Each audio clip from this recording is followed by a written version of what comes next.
नमस्कार, मैं वैष्णवी चौहान और आप देख रहे हैं सुदर्शन दिल्ली। बांग्लादेश में हिंदू समुदाय पर हो रही लगातार हिंसा और अमानवीय हत्याओं के खिलाफ विश्व हिंदू परिषद ने एक कड़ा ऐलान किया है। दिल्ली में आयोजित पत्रकार परिषद में वीएचपी के अध्यक्ष एवं वरिष्ठ अधिवक्ता श्री आलोक कुमार जी ने बांग्लादेश के मेमनसिंह में दीपू चंद्रदास की भीड़ द्वारा निर्मम हत्या की कड़ी निंदा की और अंतर्राष्ट्रीय समुदाय की चुप्पी पर सवाल उठाए। सुनिए। चंद्रदास की हत्या इस अवधारणा को चैलेंज करती है, नेगेट करती है, और इसमें से यह सोच हमारी बनती है कि जहां उस समुदाय का बहुमत है वहां बराबरी की, धर्मों की बराबरी की बात करना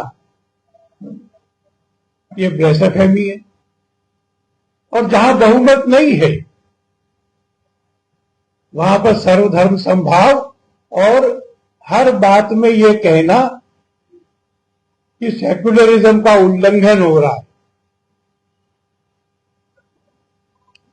मैंने वो वक्तव्य देखा है वहां के चीफ एडवाइजर का, जिसमें उन्होंने कहा है कि ब्लेसफेमी का कोई एविडेंस नहीं है।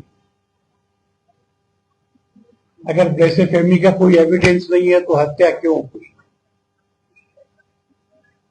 ये हत्या और जिन कारणों से यह हत्या हुई, ये लगातार पूरे विश्व को याद कराता रहेगा कि जिहाद का एक रूप इतना हिंसक है, इतना क्रूर है कि ये भी अगर कहा कि धर्म बराबर होते हैं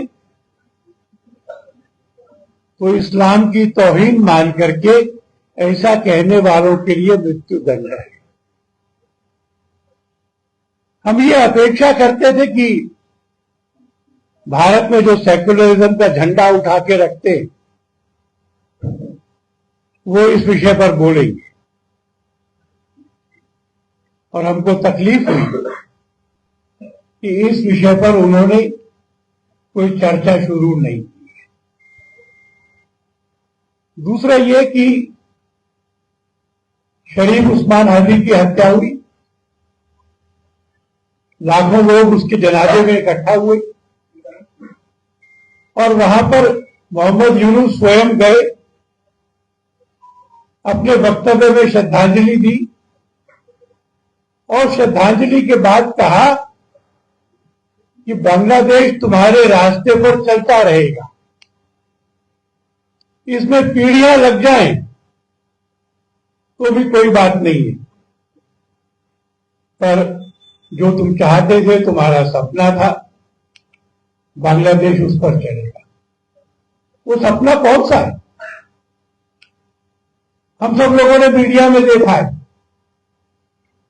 अपनी मृत्यु से कुछ समय पहले उसने एक ग्रेटर बंगाल का नक्शा बनाया था, ग्रेटर बांग्लादेश का, और पूरा नॉर्थ ईस्ट, बंगाल का एक बड़ा हिस्सा, बिहार का हिस्सा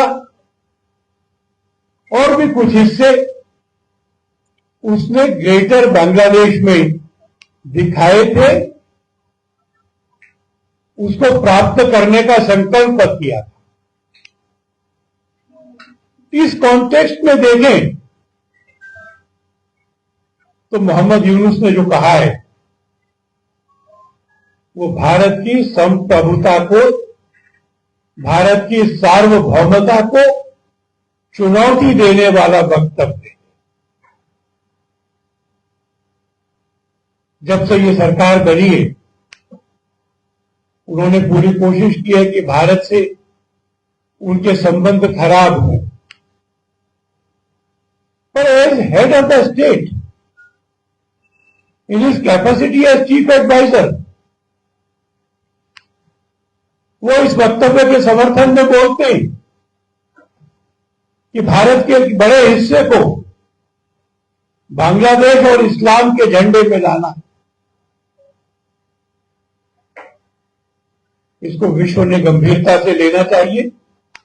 हमको विश्वास है कि भारत अपनी सुरक्षा कर सकता है, भारत अपना बचाव कर सकता है, पर यह हिंसा, युद्ध और शांति भंग करने के जो बयान है, इसके बारे में पूरे परिषद ने घोषणा की कि यह मुद्दा अब देशव्यापी आंदोलन का रूप लेगा और हर प्रांत व जिले में अल्पसंख्यकों की सुरक्षा और न्याय की मांग की जाएगी।